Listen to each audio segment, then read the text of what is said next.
Hello, my dear students. I hope you all are doing well. So, today we will start a new chapter, that is government. Earlier, we have completed our two chapter from civic part, and this is your third chapter. So, with this chapter, the first question arises that what do you understand by government? हम सबको पता है government, हम नाम बहुत सुनते हैं, बहुत कॉमन नेम है, हर दिन न्यूज़ में सुनते हैं गवर्नमेंट ने ये स्टेप लिया, गवर्नमेंट ने ये डिसीजन लिया. गवर्नमेंट एक्चुअली में है क्या, आज हम उस चीज़ के बारे में पढ़ेंगे. सो गवर्नमेंट जो है वो एक ग्रुप ऑफ पीपल, हम कह सकते हैं एक ग्रुप ऑफ पीपल हैं जो क्या कर रहे हैं, हमारी कंट्री को मैनेज कर रहे हैं. इतनी बड़ी कंट्री है हमारा इंडिया है, जो इतनी बड़ी कंट्री है, हमारी पॉपुलेशन भी बहुत ज़्यादा है, तो ऑब्वियसली इसको कोई एक पर्सन तो मैनेज नहीं कर सकता है. सो जो पूरी एक टीम लगी हुई है जो हमारी कंट्री को, हमारी इंडिया को मैनेज कर रही है, उसको हम बोलते हैं गवर्नमेंट. सो गवर्नमेंट का मतलब हुआ group of people who are managing the affairs of our country as well as they were taking the important decisions, framing rules and regulation for the benefits of our country. जो government होती है वो क्या करती है, वो हमारे लिए अलग अलग रूल्स एंड रेगुलेशंस को फ्रेम करती हैं, अलग अलग पॉलिसीज़ लेके आती हैं, अलग स्कीम्स को इंट्रोड्यूस करती हैं, ताकि यहाँ पे जो लोग रह रहे हैं उनको बेनिफिट मिल सके, हमारी कंट्री डेवलप हो सके. एज़ वेल एज़ गवर्नमेंट कुछ और इम्पॉर्टेंट फैसिलिटीज़ भी प्रोवाइड करती है, जैसे कि हॉस्पिटल्स, एजुकेशनल इंस्टीट्यूशंस, आपके रोड्स बनवाती हैं, हाईवेज़ बनवाती हैं, और आपके स्कूल्स बनवाती हैं. ठीक है, ये पूरा इलेक्ट्रिसिटी वगैरह जो सब चीज़ें हमें मिल रही है, कहाँ से कौन प्रोवाइड कर रहा है, ये सब हमें गवर्नमेंट के थ्रू मिल रहा है. राइट. अगर आप किसी पर्टिकुलर कॉलोनी में रहते हो तो वहाँ पे उसका क्लीनिंग का, वहाँ पे आप देखते हो वहाँ पे कुछ लोग आते हैं, क्लीनिंग करते हैं, पार्क्स बने हुए हैं, वहाँ पे पब्लिक टॉयलेट्स बनवाए हुए हैं, बस स्टैंड्स पे अलग अलग फैसिलिटीज़ वो हमें प्रोवाइड कर रहे हैं डे बाय डे. तो ये क्या होता है, ये सब गवर्नमेंट हमारे लिए करती है. और जो गवर्नमेंट होती है वो डिसीजन भी लेती है कि हमें हमारी इंडिया में जो भी प्रॉब्लम्स हैं, जैसे कि पॉवर्टी हो गई, अनएम्प्लॉयमेंट हो गई, और थर्ड चीज़ डिस्क्रिमिनेशन हो गया on the basis of caste, religion, sex, gender. So इन चीज़ों से भी कैसे कोप अप करना है, गवर्नमेंट उस चीज़ को भी ध्यान में रखते हुए अपने अलग अलग डिसीजंस बनाती है. अब जैसे हमने प्रीवियस चैप्टर में प्रीजुडिस एंड डिस्क्रिमिनेशन के बारे में पढ़ा था कि ये क्या होते हैं. सो गवर्नमेंट इन चीज़ों से भी डील करती है. गवर्नमेंट जो है वो सेफ्टी भी प्रोवाइड करती है. जो लोग रह रहे हैं हमारी इंडिया में, उनको सेफ्टी भी प्रोवाइड करती है. आपने देखा भी होगा, अगर आप दिल्ली में ट्रैवल करते होगे, कि जो वुमेंस हैं उनके लिए अलग अलग helpline numbers as well as अलग अलग बसेस होती हैं. अगर आपने मेट्रो में ट्रैवल किया होगा तो मेट्रो में स्टार्टिंग के जो 3 कोचेस होते हैं वो भी फीमेल्स के लिए, स्पेशली फीमेल्स के लिए प्रोवाइड करे होते हैं. सो गवर्नमेंट क्या करती है, वो यहाँ के लोगों को सेफ्टी देती है. ऐसा नहीं है सिर्फ फीमेल्स को ही सेफ्टी मिल रही है, मेल्स को भी सेफ्टी मिलती है, सबको इक्वली अपॉर्चुनिटीज़ भी देती है और सेफ्टी भी प्रोवाइड करती है. अब क्वेश्चन ये आता है कि ये सारी चीज़ें चलो ठीक है, सेफ्टी तो प्रोवाइड कर दी, बट जो गवर्नमेंट हमें फैसिलिटीज़ दे रही है उनके लिए फंडिंग कहाँ से आती है, गवर्नमेंट कैसे उन चीज़ों को कर पाती है इजीली. इतनी पूरी इंडिया में टॉयलेट्स बनवाना, रोड्स बनवाना, हॉस्पिटल्स बनवाना. अगर आपको पता होगा जो गवर्नमेंट हॉस्पिटल होते हैं, सरकारी हॉस्पिटल होते हैं, उसमें फ्री में इलाज होता है. तो क्वेश्चन यहाँ पे यही आता है कि वो ये सब कैसे करते हैं, कहाँ से आता है इतना पैसा उनके पास. सो गवर्नमेंट के पास जो पैसा, जो गवर्नमेंट ये फैसिलिटीज़ हमें प्रोवाइड कर रही है, वो हमारा ही पैसा होता है, जो कि हम टैक्स के फॉर्म में गवर्नमेंट को देते हैं. आपने ये वर्ड सुना होगा टैक्स. आज हम इसको और थोड़ा ब्रीफली में पढ़ेंगे कि टैक्स होता क्या है. सो स्टूडेंट्स, अगर आप कुछ भी चीज़ परचेज़ करते हो, अगर आप किसी बड़े रेस्टोरेंट में खाना खाने गए तो आजकल एक नाम सुन रहे हो ना, जीएसटी का. ठीक है, आपके पापा भी हर साल में 1 या 2 बार टैक्स पे करते होंगे. सो ये वो पैसा होता है जो हमारी सैलरी में से, जो हमारी अर्निंग है, उसमें से हम कुछ परसेंट जो पैसा होता है वो गवर्नमेंट फंडिंग में डालते हैं एज एन टैक्स. और ये सभी के लिए सेम नहीं होता है अमाउंट. ये अमाउंट जो है ये वेरी करता है कि उस पर्टिकुलर इंडिविजुअल की इनकम कितनी है. फॉर एग्ज़ाम्पल जो बड़े बड़े बिजनेसमैन होते हैं उनका जो टैक्स है वो हैवी टैक्सेशन होता है। अगर हम अंबानी की बात करें, इसमें एग्जाम्पल के तौर पे अगर मैं अंबानी का बताऊं तो अंबानी जो है साल में 6 से 7 करोड़ का जो है वो टैक्स पे करते हैं, ठीक है। अब वो तो इतना कर सकते हैं, बट अगर हम मिडिल क्लास लोगों की बात करें, हम इतना टैक्स पे नहीं कर सकते हैं। सो जो टैक्स है, जो अमाउंट है, वो गवर्नमेंट ने सबकी अर्निंग के हिसाब से क्या किया हुआ है, डिस्ट्रीब्यूट किया हुआ है कि इस रेंज में अगर फॉर एग्जाम्पल कोई person 5 to 6 lakh per annum कमा रहा है, अर्न कर रहा है, तो उसको इतना टैक्स देना है। ये जो टैक्स हम पे करते हैं, इन्हीं फंडिंग्स को कलेक्ट करके गवर्नमेंट क्या करती है, ये हमारी ही फैसिलिटीज़ को हमारी ही फैसिलिटीज़ में इन्वेस्ट कर देती है, हमें ही इन पैसों से फैसिलिटीज़, अलग अलग फैसिलिटीज़ हमें प्रोवाइड करती हैं। अब यहाँ पे क्वेश्चन, कुछ बच्चे ये भी सोचेंगे कि हम क्यों दें, हमारे अपनी भी तो फैमिली है, हम क्यों पैसा दें गवर्नमेंट को, क्यों हमें नहीं चाहिए ये सारी चीज़ें, जो पार्क्स बने हुए हम तो उनको यूज़ भी नहीं करते, तो हम पैसा क्यों दें। सो बेटा, अगर हम ही गवर्नमेंट को कंट्रीब्यूट नहीं करेंगे तो वो पैसा हमारे ही बेनिफिशियल में कैसे यूज़ होगा। अब इसको समझेंगे हम एक एग्जाम्पल से। आप सभी स्कूल जाते हो, अभी ऑनलाइन मोड पे चल रहा है एग्री, बट कभी तो फिज़िकल मोड पे स्कूल गए होगे आप लोग। तो जब आप स्कूल जाते हो तो आपके एडमिशन के टाइम पे आप एक अमाउंट डिपॉजिट करते हो एज इन योर फीस, जो वो आपकी फ़ीस है, ठीक है। उस फीस से क्या होता है, आपके टीचर्स को सैलरी मिलती है, आपके जो साइंस लैब होते हैं उनमें पैसा इन्वेस्ट किया जाता है, आपकी क्लासरूम्स को मोर इनोवेटिव बनाया जाता है, आपके स्कूल की पूरी क्लीनिंग होती है, ठीक है। तो ये अगर आप फीस नहीं दोगे तो ऑब्वियसली आपको टीचर्स, आपके पास टीचर्स नहीं होंगे क्योंकि उनको सैलरी नहीं मिलेगी।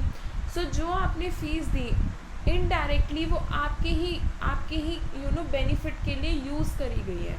आपको अच्छे से अच्छे टीचर्स प्रोवाइड करे गए हैं, आपको अच्छी से अच्छी लैब प्रोवाइड करी गई है, ज़्यादा से ज़्यादा आपके पास स्पोर्ट्स के इक्विपमेंट होते हैं आपके पास, जैसे वॉलीबॉल, बास्केटबॉल और भी बहुत सारे इक्विपमेंट।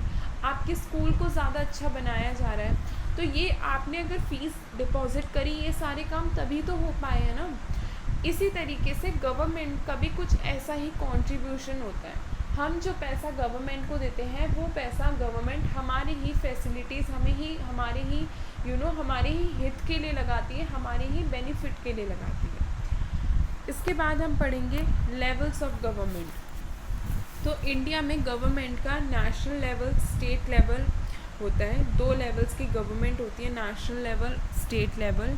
नेशनल लेवल को हम सेंट्रल गवर्नमेंट भी बोलते हैं और हर स्टेट की अपनी एक गवर्नमेंट होती है।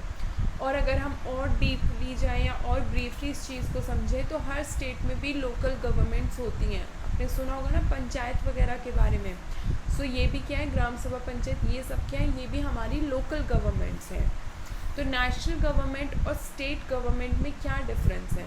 जो नेशनल गवर्नमेंट क्या करती है, वो जो भी डिसीजन लेती है वो पूरी कंट्री को साथ में लेते हुए चलती है, वो किसी पर्टिकुलर स्टेट के लिए डिसीजन नहीं लेती है। फॉर एग्ज़ाम्पल लास्ट ईयर क्या हुआ था, जब कोविड आया था, ये बीमारी बहुत ज़्यादा फैल रही थी, कोविड बहुत ज़्यादा लोगों में स्प्रेड हो रहा था, तो हमारे प्राइम मिनिस्टर ने क्या किया, एक डिसीजन लिया पूरी कंट्री के लिए कि पूरी कंट्री को क्या लगा दिया जाएगा, लॉकडाउन कर दिया जाएगा, पूरी कंट्री में कुछ दिनों के लिए लॉकडाउन लग जाएगा।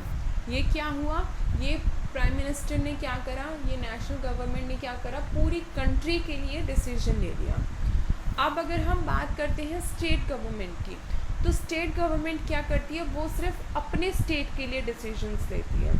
फॉर एग्ज़ाम्पल जब लॉकडाउन ख़त्म होने लग गया था, धीरे धीरे अनलॉक का ये प्रक्रिया जो शुरू हो गई थी, जब स्टेट्स में अनलॉक शुरू हो गया था, तो गवर्नमेंट ने एक एसओपी जारी करी, सेंट्रल गवर्नमेंट ने एक एसओपी जारी करी कि हर स्टेट अपनी अकॉर्डिंग अपनी अनलॉक प्रोसेस को स्टार्ट करेगा, है ना। जैसे जिस स्टेट में कंडीशन होगी वहाँ की गवर्नमेंट उस अपनी कंडीशन को देखते हुए अपने स्टेट में अनलॉक स्टार्ट करेगा। तो इसमें डिसीजन किसके हाथ में आ गया, स्टेट गवर्नमेंट के हाथ में। अब और अच्छे से समझें तो जैसे अभी क्या हो रहा है, अभी स्कूल्स ओपन हो रहे हैं, आपको पता है लॉकडाउन तो ख़त्म हो चुका है, बट वीकली लॉकडाउन लगता है, वो भी किसी पर्टिकुलर स्टेट में। अब फॉर एग्ज़ाम्पल जो हरियाणा गवर्नमेंट थी उसने क्या करा, उसने जुलाई में ही, हरियाणा और पंजाब ने जुलाई में ही क्या कर दी थी, स्कूल को रीओपन कर दिया था। बट यूपी में क्या हो रहा है, यूपी में अब स्कूल्स ओपन शुरू हुए हैं अगस्त में। 16 अगस्त से यूपी में 9 to 12 के स्कूल ओपन किए गए। तो यहाँ पे क्या हो रहा है, यहाँ पे गवर्नमेंट अपने अपने स्टेट के अकॉर्डिंग डिसीजन ले रही है। हो सकता है हरियाणा और पंजाब में उस टाइम पे केसेस जो हैं वो कंट्रोल में हो, वहाँ पे ये बीमारी ज़्यादा स्प्रेड ना हुई हो, तो उन्होंने क्या करा, उन्होंने अपनी स्टेट के अकॉर्डिंग, अपनी स्टेट की सिचुएशन को देखते हुए अपनी स्टेट के लिए एक डिसीजन ले लिया। बट वो जो डिसीजन उन्होंने लिया था वो सिर्फ अपने ही स्टेट के लिए था। अब यूपी ने क्या करा, हमारे जो यूपी गवर्नमेंट है उन्होंने ये देखा कि अभी जो है, अभी कोविड थोड़ा कंट्रोल में है और अभी हम फेज़ वाइज स्कूल ओपन कर सकते हैं, तो उन्होंने अगस्त में ये डिसीजन ले लिया। बट अभी कुछ ऐसे भी स्टेट हैं जहाँ पे बिल्कुल भी स्कूल ओपन नहीं हुए हैं। वो रीओपन इसलिए नहीं हो क्योंकि हो सकता है वहाँ की गवर्नमेंट को भी ठीक ना लग रहा हो। तो जो स्टेट गवर्नमेंट होती है वो क्या करती है, वो अपनी स्टेट के अकॉर्डिंग, अपनी स्टेट की सिचुएशन के अकॉर्डिंग क्या करती है, डिसीजंस लेती है टाइम टू टाइम। अब यहाँ पे एक क्वेश्चन ये भी आता है, क्या स्टेट गवर्नमेंट सारे डिसीजंस ले सकती है? बेटा, जो डिसीजंस भी वो लेगी, वो डिसीजंस वो स्टेट के अकॉर्डिंग लेगी, बट वो भी एक लिमिटेड डिसीजंस ही ले सकती है, वो भी विद इन अ पैरामीटर ही अपना एक डिसीजन ले सकती है। कोई भी स्टेट गवर्नमेंट किसी भी इंडिविजुअल पर्सन से उसके राइट्स नहीं ले सकती, उसके राइट्स ग्रैब नहीं कर सकती है। जो राइट्स, कॉन्स्टिट्यूशनल राइट्स हर इंडिविजुअल को मिले हुए हैं, वो कोई भी उनसे नहीं छीन सकता है। सो जो भी स्टेट गवर्नमेंट डिसीजन लेती है वो ये ध्यान में रखते हुए लेती है कि हमारी स्टेट में किसी भी पर्सन का कोई भी राइट जो है वो डिस्ट्रॉय ना हो। अब इसका एक एग्जाम्पल समझते हैं आपके स्कूल से ही। फॉर एग्ज़ाम्पल, आपकी क्लास 6 है, 6 PIS, ठीक है। आपके क्लास टीचर ने ये डिसीजन लिया है कि मैं अपने बच्चों को ये बोलूँगा कि जब स्कूल ओपन होंगे, सिर्फ आपकी क्लास के लिए, कि जितने भी 6 PIS के बच्चे हैं वो 2 सैनिटाइज़र लेके आएंगे, स्टील की बॉटल्स लेके आएंगे और वो वॉशरूम सिर्फ 3 बार जाएंगे, ठीक है। मतलब वो क्लास से सिर्फ 3 या 4 बार जाएंगे, उससे ज़्यादा नहीं जाएंगे। तो आपके क्लास टीचर ने क्या करा, सिर्फ आपकी क्लास के लिए डिसीजन लिया है। अब ऐसा नहीं है कि जो डिसीजन उन्होंने क्लास 6 के लिए ले लिया है वो सभी को ही फॉलो करना है, नहीं, वो डिसीजन जो है वो सिर्फ क्लास 6 के बच्चों के लिए लिया है। सो इसी तरीके से जो स्टेट गवर्नमेंट होती है वो सिर्फ अपनी स्टेट के लिए डिसीजन ले सकती है, वो किसी और स्टेट पे अपने डिसीजंस को अप्लाई नहीं कर सकती है या इम्प्लीमेंट नहीं कर सकती है। आई होप आपको इतना समझ में आ गया होगा। इसके बाद हम बात करेंगे लॉज एंड द गवर्नमेंट के बारे में। तो जो गवर्नमेंट होती है उनके 3 ऑर्गन्स होते हैं, that is legislature, executive and judiciary. तो लेजिस्लेचर गवर्नमेंट का क्या काम होता है, उनका काम होता है कि वो रूल्स एंड रेगुलेशंस को फ्रेम करती हैं पूरी कंट्री के लिए, ठीक है।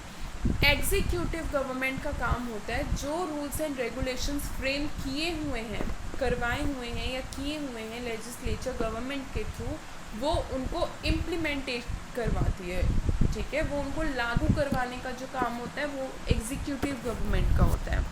उसके बाद अगर हम बात करें जुडिशरी का, तो जुडिशरी ये ध्यान में रखती है, जुडिशरी गवर्नमेंट, कि जो भी रूल्स एंड रेगुलेशंस बनाए गए हैं क्या वो अच्छे तरीके से फॉलो हो रहे हैं, क्या कोई पर्सन उनको ब्रेक तो नहीं कर रहा है।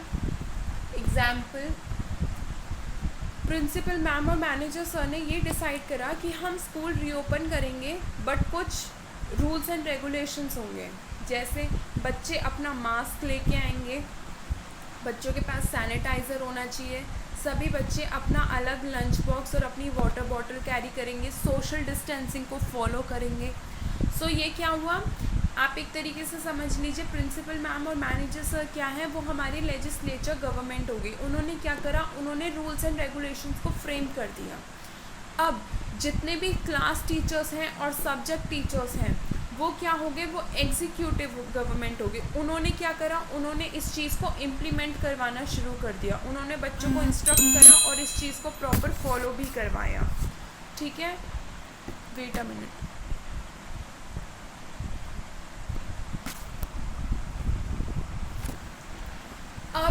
आती है जुडिशरी गवर्नमेंट की, तो जितने भी आपके पीटी टीचर्स हैं, जितने भी आपके फिज़िकल एजुकेशन या गेम्स और वीकेंड से स्पोर्ट्स के टीचर हैं, उन्होंने इस चीज़ को क्रॉस चेक किया कि जो रूल्स एंड रेगुलेशंस प्रिंसिपल और मैनेजर सर ने फ्रेम किए थे, जो टीचर्स ने इम्प्लीमेंट करवाए थे, क्या सभी बच्चे उन चीज़ों को प्रॉपरली फॉलो कर रहे हैं। तो इसी तरीके से बेटा हमारे जो 3 ऑर्गन्स हैं वो इसी तरीके से वर्क करते हैं। प्रिंसिपल मैम और मैनेजर सर क्या है, वो लेजिस्लेचर गवर्नमेंट है, क्योंकि आपको पता है उनका काम क्या है, वो रूल्स एंड रेगुलेशंस को फ्रेम करते हैं, वो अलग अलग पॉलिसीज़ निकालते हैं, अलग अलग कहते हैं ना फैसिलिटीज़ आप लोगों के लिए डिज़ाइन या डिस्कस करते हैं सभी के साथ। आपके सब्जेक्ट टीचर्स और आपके क्लास टीचर्स क्या हैं, वो आपकी एग्जीक्यूटिव गवर्नमेंट हो गई हैं। उनका काम क्या होता है कि वो ये इंश्योर करती हैं, उनका काम है कि ये फॉलो कि जो भी rules and regulations principal ma'am और मैनेजर सर ने दिए हैं उनको फॉलो करवाना किसका काम है, आपके सब्जेक्ट टीचर्स और आपके क्लास टीचर का काम। अब एग्जीक्यूटिव गवर्नमेंट मतलब कि जो आपके स्पोर्ट्स टीचर हैं वो ये देखेंगे कि जो रूल्स एंड रेगुलेशंस आपके टीचर ने आपको फॉलो करने के लिए बोले थे वो अच्छे से फॉलो हो रहे हैं या नहीं हो रहे हैं। इसके बाद हम बात करेंगे टाइप्स ऑफ गवर्नमेंट के बारे में। तो टाइप्स ऑफ गवर्नमेंट में सबसे पहले आता है मोनार्च। तो मोनार्च में क्या होता है कि जो एक किंग होता है, जो एक मोनार्च होता है, उसके पास प्रॉपर पूरी पावर होती है कि वो अपनी कंट्री को रन करेगा। और अगर उस मोनार्च की डेथ हो जाती है तो उसके बाद उसी की ही फैमिली का जो उसका बड़ा बेटा होगा, बड़ा सन होगा, या फिर अगर उसके पास कोई सन नहीं है तो उसकी जो बेटी होगी वो ही रूल करेगी। मतलब इसका सबसे बड़ा डिसएडवांटेज ये है कि यहाँ पे लोगों के पास पावर नहीं होती है कि वो अपना रूलर खुद चूज़ कर सकें। इसका एग्जाम्पल मैं आपको बताऊँ तो जैसे राजा और रानी, आपने पुरानी स्टोरीज सुनी होंगी या मूवीज़ भी देखी होंगी, तो उसमें क्या होता है, जो राजा होता है या तो राजा बहुत अच्छा हो सकता है या फिर राजा बहुत बुरा हो सकता है। ठीक है, ऐसा नहीं है कि मोनार्च में सिर्फ लोगों के ऊपर अत्याचार होते हैं। ठीक है, 50-50% चांस होते हैं। जैसे हम एग्जाम्पल लेते हैं राम जी का और रावण का। तो राम जी क्या थे, राम जी बहुत दयालु राजा थे, वो अपनी प्रजा का ख्याल रखते थे। वहीं रावण क्या था, रावण बहुत ज़्यादा वो सॉफ्ट हार्टेड पर्सन नहीं था, वो बहुत ही ज़्यादा लोगों पे अत्याचार करता था और वो सिर्फ अपने बेनिफिशियल के लिए सोचता था। तो इसमें क्या हुआ है, कोई भी हो सकता है, अच्छे भी हो सकते हैं, बुरे भी हो सकते हैं। बट यहाँ पे प्रॉब्लम क्या आती है कि लोगों के पास अपने रूलर को चूज़ करने की पावर नहीं है। ठीक है, हो सकता है जो राजा था वो बहुत अच्छा हो, वो अपनी प्रजा का पूरा ख्याल रखता हो, बट उसके बाद जो बना उसका बेटा या उसकी बेटी वो अच्छी ना हो। तो इसमें क्या होता है कि किंग और क्वीन वाला जो सिस्टम है वो चलता है। और इसका एग्जाम्पल है अभी जो अगर हम बोलें कि ये कहाँ पे फॉलो हो रहा है, तो भूटान जो है हमारा नेबर कंट्री जो है इंडिया की, भूटान में मोनार्च गवर्नमेंट होती है। उसके बाद हम बात करेंगे डिक्टेटरशिप की। तो डिक्टेटरशिप में क्या होता है बेटा कि पावर जो है वो कोई एक छोटा ग्रुप या ऑर्गेनाइजेशन वो क्या करता है, पावर को फोर्सफुली अपने पास ले लेता है वहाँ के लोगों, और जो भी उनके अगेंस्ट जाता है या जो भी उनके रूल्स एंड रेगुलेशंस को फॉलो नहीं करता है वो उनको सीवियरली पनिश करते हैं। इसका अगर मैं बहुत रीसेंट एग्जाम्पल बताऊं तो अफ़गानिस्तान में क्या हुआ कि तालिबान ने फोर्सफुली वहाँ की गवर्नमेंट से सारी पावर ग्रैब कर ली और अब वो फोर्सफुली वहाँ पे रूल कर रहा है।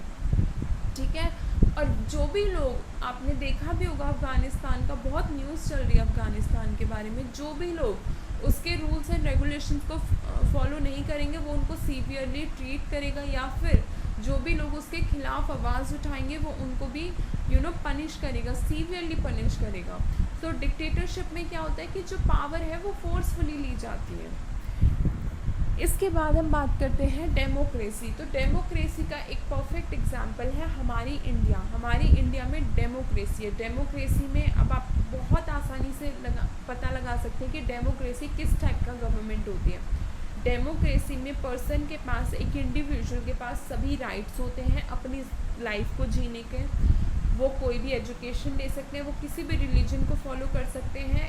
इवन अगर उन्हें गवर्नमेंट की कोई पॉलिसी अच्छी नहीं लगी या उनको ऐसा फील हो रहा है कि ये जो गवर्नमेंट ने पॉलिसी या स्कीम निकाली है वो उनके फेवर में नहीं है, तो वो उसके लिए भी अपनी आवाज़ उठा सकते हैं। और बेटा आप देखते हो न्यूज़ चैनल्स पे ये होता रहता है। यहाँ की जो मीडिया है उसको पूरी पावर दी हुई है कि आप कहते हैं ना एकदम 100% एक्यूरेट न्यूज़ आप दीजिए। जो मीडिया आप देखते हो कभी कभी वो भी हमारी गवर्नमेंट के ऊपर क्वेश्चन रेज करती है। तो डेमोक्रेसी में क्या होता है, लोगों के पास पूरी फ्रीडम होती है अपनी ज़िंदगी जीने की। बट ऐसा नहीं कि उनके पास पूरी फ्रीडम है तो वो कुछ भी कर सकते हैं। फ्रीडम है, लेकिन उनको कुछ रूल्स एंड रेगुलेशंस भी फॉलो करने पड़ेंगे जो गवर्नमेंट ने दिए हुए हैं। बस इसमें क्या होता है कि सब कुछ फॉलो करना है जो गवर्नमेंट ने बोला है। बस यहाँ पे क्या ये डिफरेंस होता है कि वो लोग अगर उनके साथ कुछ गलत हो रहा है या उनको कोई पर्सन किसी चीज़ को करने से रोक रहा है तो वो उसके खिलाफ आवाज़ उठा सकते हैं। अब इसमें ये नहीं है कि अगर वो पर्सन जो है वो किसी को पसंद नहीं करता तो वो उसका मर्डर कर देगा, नहीं, ऐसे भी लॉज बनाए हुए हैं। सो जो भी चीज़ें फॉलो होती हैं वो जो भी डेमोक्रेसी में लोगों को आज़ादी दी हुई है, बट एक सर्टेन आस्पेक्ट तक। फिर उस लिमिट के बाद उनको गवर्नमेंट के रूल्स एंड रेगुलेशंस को फॉलो करना पड़ेगा। अब डेमोक्रेसी में अगर हम बात करें, अगर लोगों को पसंद नहीं आए, जैसे मैंने भी बताया कि अगर डेमोक्रेसी में ऐसा होता है कि अगर उनको लग रहा है कि जो स्कीम गवर्नमेंट ने लॉन्च करी है या जो न्यू पॉलिसी निकाली है वो उनके फेवर में नहीं है तो वो प्रोटेस्ट करते हैं, आप आवाज़ उठा सकते हैं। आपने देखा होगा किसान आंदोलन बहुत फेमस रहा है। उसमें क्या हुआ था कि गवर्नमेंट ने एक पर्टिकुलर स्कीम निकाली जो उनके लिए बेनिफिशियल नहीं थी और उन्होंने क्या करा, प्रोटेस्ट करा। ठीक है, तो डेमोक्रेसी क्या है, डेमोक्रेसी में लोगों को आज़ादी दी हुई है। इसके बाद हम बात करेंगे यूनिवर्सल सफरेज के बारे में। सो यूनिवर्सल सफरेज क्या होता है? यूनिवर्सल सफरेज का मतलब होता है राइट टू वोट। मतलब हम अपना, आपको पता है ना, डेमोक्रेसी में सबसे बड़ा जो एक बेनिफिट है लोगों के पास वो ये है, सबसे बड़ा एडवांटेज जो है वो ये है कि वो अपना रूलर खुद चूज़ कर सकते हैं। हमारे जो प्राइम मिनिस्टर हैं वो हमने खुद चूज़ करें, हमने वोटिंग्स करी। और वोटिंग्स क्यों करी? क्योंकि हमारे पास वो राइट है, हम वोट कर सकते हैं।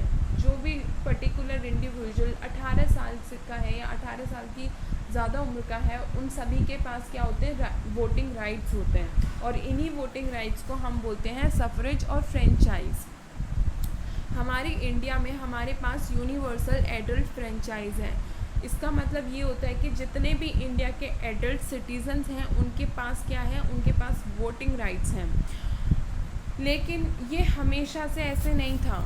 ऐसा नहीं है कि हमेशा से हमारे पास ये वोटिंग राइट्स थी। जब हमारे ऊपर ब्रिटिशर्स का रूल था तो बहुत कम लोगों के पास वोटिंग राइट्स थे और वो सिर्फ वो लोग थे जो उनके फेवर में बोलते थे या फिर जो बहुत रिच हुआ करते थे। ठीक है, इसके बाद हम बात करेंगे सफ्रागेट्स के बारे में। तो ब्रिटिश वुमेन जो थी उनके पास वोटिंग राइट्स नहीं थे। उन्होंने इस चीज़ को देखते हुए एक प्रोटेस्ट ऑर्गेनाइज़ करा, एक मूवमेंट ऑर्गेनाइज़ करा गवर्नमेंट के ख़िलाफ़ कि उनको भी गवर्नमेंट की जो पॉलिसी है उसमें वुमेन्स को वोटिंग राइट्स नहीं मिले हैं, जो ब्रिटिशर्स वुमेन्स हैं तो उनको भी वोटिंग राइट्स मिलने चाहिए, और इसको बोला गया है सफ्रागेट। और वोटिंग राइट्स वुमेन को मिले, बट वो कब मिले? जब 1914 में जब फर्स्ट वर्ल्ड वॉर हुआ था तो क्या हुआ था कि लोगों को अपनी जॉब छोड़ के उस वॉर में इन्वॉल्व होना पड़ा था। तो उस टाइम पे क्या हुआ था, जितनी भी वुमेन्स थी उन्होंने अपने हस्बैंड के प्लेस पे काम करना शुरू कर दिया। उन्होंने दुकानों पे या शॉप्स पे जो भी वो वर्क करते थे वहाँ पे काम करने लगे, और तब वहाँ की गवर्नमेंट को फील हुआ कि हाँ, वुमेन्स के पास भी वोटिंग राइट्स होने चाहिए, वुमेन्स भी सभी काम कर सकती हैं। अब हम बात करते हैं franchise and the Indian constitution के बारे में। हमारे जो फार्मर्स हैं वो बहुत ज़्यादा अवेयर हैं treating man and women as well as the rich and poor equality of a right from the beginning that is form from the time of our constitution came into force. So जो हमारे India के farmers हैं वो बहुत ज़्यादा aware हैं कि man और वुमेन को कैसा ट्रीटमेंट मिलता है, पुअर और रिच को कैसा ट्रीटमेंट मिलता है, और ट्रीटमेंट सभी को इक्वल मिलता है। और ये कहाँ पे मिला गया है, ये जो चीज़ें हैं ये इंडियन कॉन्स्टिट्यूशन जो है उसमें लिखा हुआ है। ये सभी राइट्स कब मिले थे? जब हमारा कॉन्स्टिट्यूशन लागू हो गया था, जब हमारा कॉन्स्टिट्यूशन फ्रेम हो चुका था। सो आई होप आप सभी को ये चैप्टर समझ में आया होगा। अगर आपको कोई भी इस चैप्टर से रिलेटेड डाउट हो तो आप अपने सब्जेक्ट टीचर से पूछ सकते हैं। Thank you so much, have a good day.